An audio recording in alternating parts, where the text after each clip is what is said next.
Valentin, vous me semblez bien. Bonsoir Valentin et bonsoir à vous tous. Vous pouvez passer voir comme ça me fait tout simplement du bien d'être avec vous aujourd'hui. Et j'espère qu'on va créer vraiment l'occasion d'un bon échange entre nous.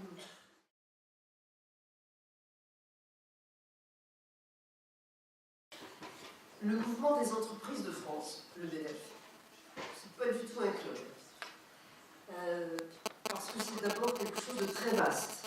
Le MEDEF, ça rassemble 800 000 entreprises. 800 000 entreprises. Le CAC 40, comme son nom l'indique, c'est 40 entreprises.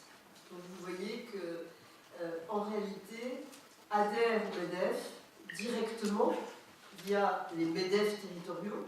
Les présidents successifs du MEDEF Isère étaient présents ou sont encore présents ici ce soir. Donc, il y a des MEDEF territoriaux et des TPE et des PME ou des entreprises de taille intermédiaire qui adhèrent aux MEDEF territoriaux, qui eux-mêmes adhèrent ainsi au MEDEF national.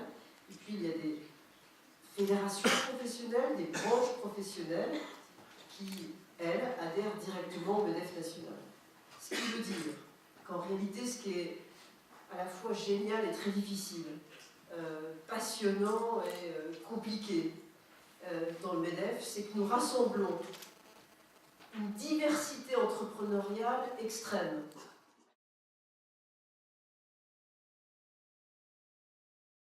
Alors, peut-être pas si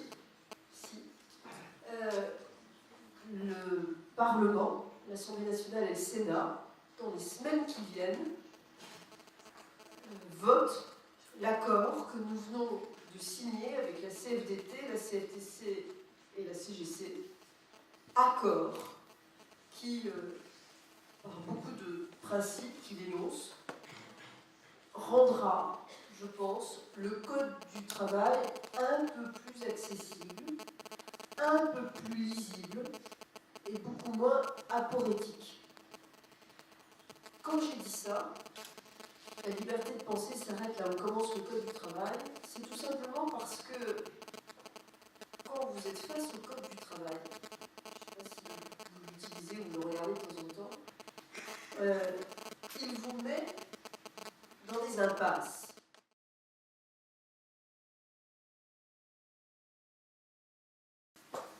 Bah, pour la première raison. Bon alors, blague à part.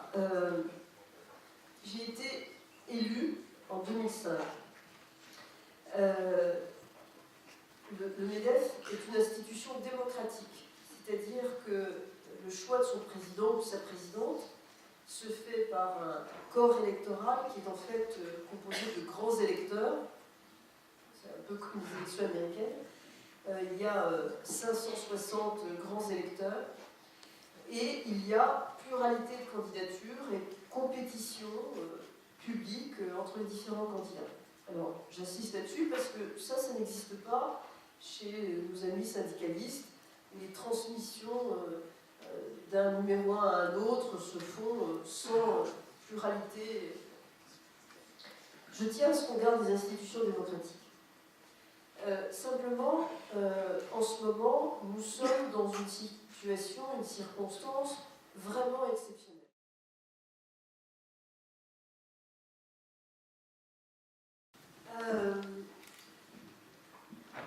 Pour le moment, je suis engagée au MEDEF. Je considère que je peux encore, pendant un certain temps, apporter utilement ma façon de faire, mon expérience et mes idées au service du MEDEF et donc des entreprises de France. Je ne veux pas rester éternellement au MEDEF, ça c'est sûrement pas. Mais quoi qu'il arrive, plus tard, après, je serai toujours volontaire, désireuse de m'engager dans tout ce qui est à la limite, à la frontière de l'économie